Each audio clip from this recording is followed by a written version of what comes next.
नमस्कार दोस्तों, मैं Santosh Yadav sky study centre में आपका स्वागत करता हूं। दोस्तों, पिछली वीडियो में हमने भारतीय राजव्यवस्था के अंतर्गत राष्ट्रपति का अध्ययन किया था। दोस्तों, अध्ययन की इस कड़ी में हम आज उपराष्ट्रपति का अध्ययन करेंगे। जैसा कि हमको पता है कि उपराष्ट्रपति भी एक पद है और किसी पद के लिए कुछ न कुछ योग्यता होनी चाहिए,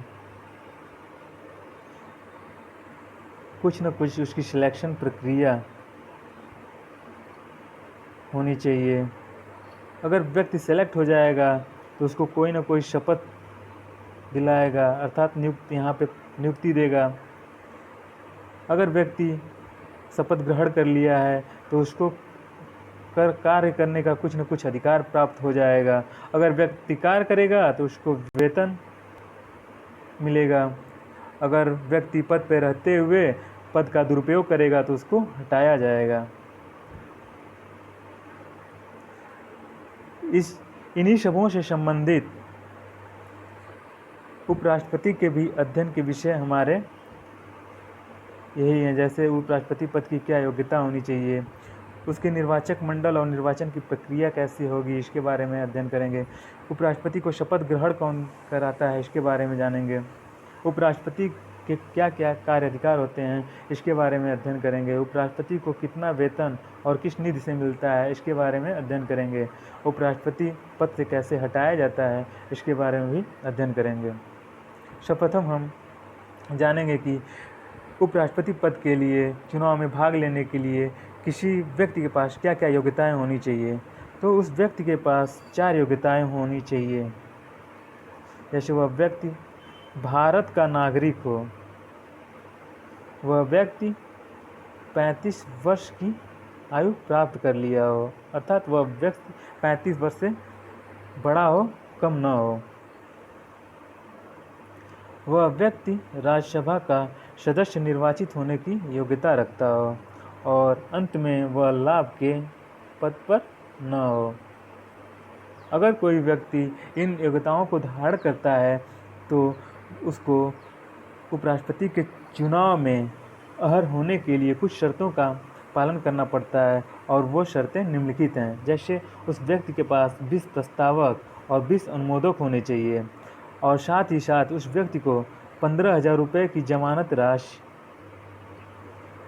RBI या सरकारी खजाने में जमा करानी चाहिए।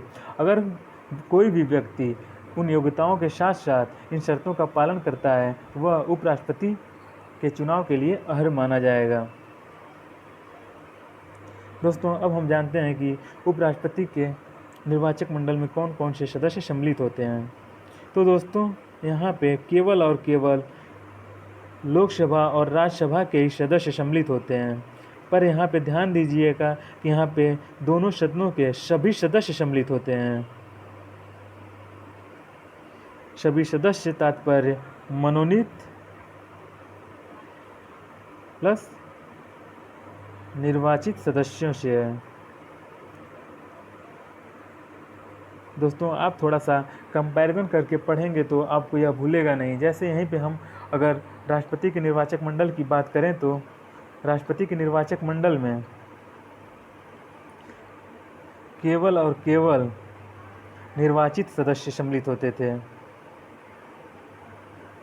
चाहे वह राज्यसभा के रहे हों या लोकसभा के रहे हों या राज्यों की विधानसभाओं के रहे हों या केंद्रीय राज्यों की विधानसभाओं के रहे हों। दोस्तों, थोड़ा सा इसको यहाँ पे ध्यान दीजिएगा कि उपराष्ट्रपति के निर्वाचक मंडल में लोकसभा और राज्यसभा के सभी सदस्य सम्मिलित होते हैं। दोस्तों, उपराष्ट्रपति की निर्वाचन प्रक्रिया भी राष्ट्रपति की निर्वाचन के प्रक्रिया के समतुल्य ही है। जैसे अगर कोई व्यक्ति आधे से अधिक अर्थात 50% धन 1 वोट पा जाता है तो वह विजयी घोषित कर दिया जाता है। इसमें मतदाता उतने मत डाल सकता है जितने उम्मीदवार हों, अर्थात जैसे उपराष्ट्रपति के चुनाव के लिए अगर 5 व्यक्तियों ने भाग लिया है तो प्रत्येक सांसद वह 5-5 वोट डाल सकेंगे। मतदान गुप्त होता है। यह मतदान आनुपातिक प्रतिनिधित्व प्रणाली के एकल संक्रमणी मत पद्धति के द्वारा होता है। इसका तात्पर्य है कि जैसे 5 व्यक्तियों ने चुनाव में भाग लिया है तो कोई न कोई व्यक्ति 5वें नंबर पे आएगा, अर्थात अंतिम पे। तो जो सबसे अंतिम पे रहेगा उसके वोट उसके ऊपर वाले में बांट दिया जाएगा। और यह प्रक्रिया तब तक चलेगी जब तक कि कोई व्यक्ति 50% धन 1 वोट प्राप्त करके विजयी घोषित न हो जाए। दोस्तों अब हम देखते हैं कि उपराष्ट्रपति को शपथ ग्रहण कौन कराता है। तो दोस्तों सामान्यतः उपराष्ट्रपति को राष्ट्रपति शपथ ग्रहण कराते हैं, किंतु अगर राष्ट्रपति चाहें तो या राष्ट्रपति अनुपस्थित हैं तो वह किसी भी व्यक्ति को नियुक्त कर सकते हैं जो उपराष्ट्रपति को शपथ ग्रहण करा देगा। दोस्तों आइए अब हम देखते हैं कि उपराष्ट्रपति के क्या कार्य अधिकार होते हैं। दोस्तों उपराष्ट्रपति पद पे रहते हुए किसी व्यक्ति के पास कोई अधिकार होते ही नहीं है। उपराष्ट्रपति पद पे रहते हुए कोई व्यक्ति किसी अधिकार का प्राप्त नहीं कर पाता है, किंतु अगर वह व्यक्ति राष्ट्रपति की अनुपस्थिति में राष्ट्रपति के कार्य को निर्वहन कर सकता है, राज्यसभा के पदेन सभापति के रूप में कार्य करता है।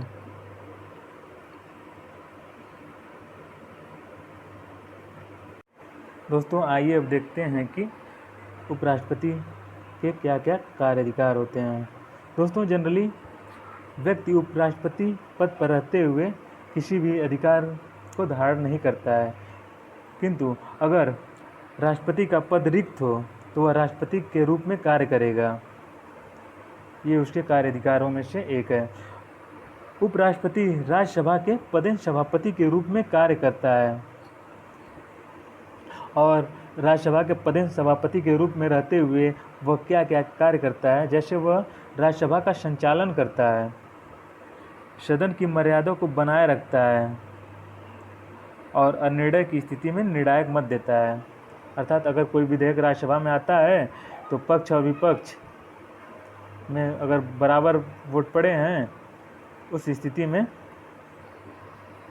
उपराष्ट्रपति को राज्यसभा के पदेन सभापति के रूप में निर्णायक मत डालने का अधिकार होता है। दोस्तों उपराष्ट्रपति को वेतन 4 लाख रुपए प्रति माह मिलता है, जो कि पिछले वर्ष 2019 में बढ़ाकर किया गया है। दोस्तों यह वेतन भारत की संचित निधि से दिया जाता है, इसलिए यह कर मुक्त होता है।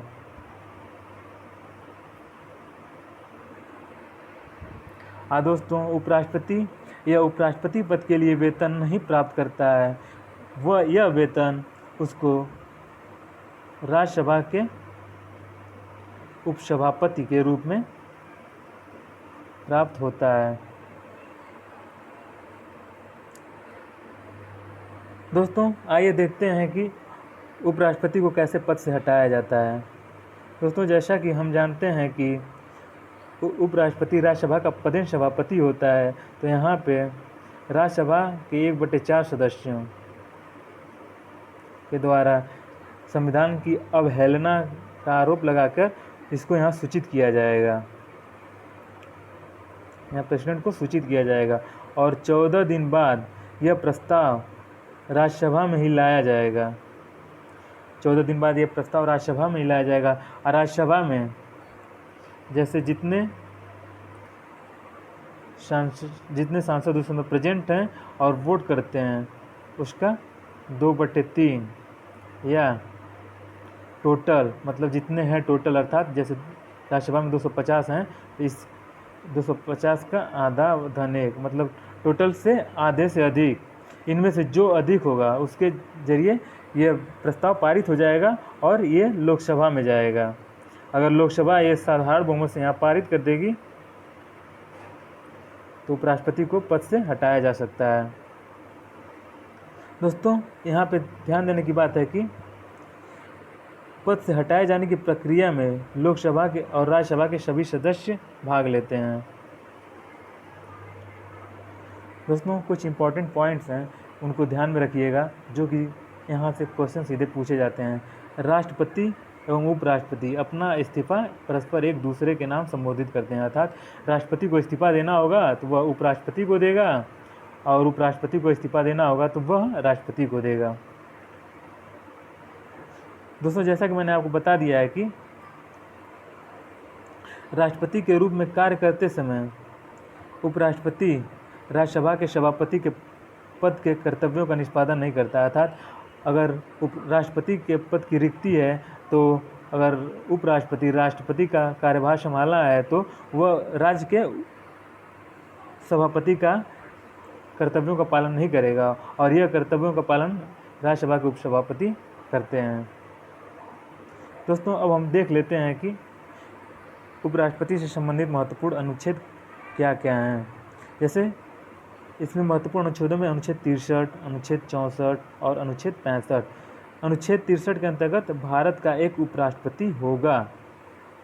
अनुच्छेद 64 के अंतर्गत उपराष्ट्रपति राज्यसभा का पदेन सभापति होगा और अनुच्छेद 65 के अंतर्गत राष्ट्रपति की अनुपस्थिति में राष्ट्रपति का कार्यभार संभालना। दोस्तों, जनरली यही 3 अनुच्छेद उपराष्ट्रपति से संबंधित परीक्षाओं में पूछे जाते हैं। तो दोस्तों, आइए एक बार और देख लेते हैं। अनुच्छेद 63 में क्या है? भारत का एक उपराष्ट्रपति होगा।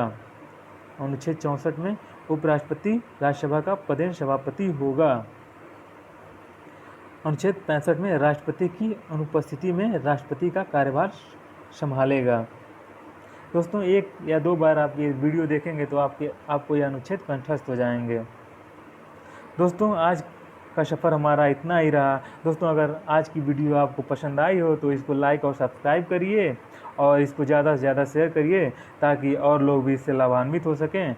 धन्यवाद।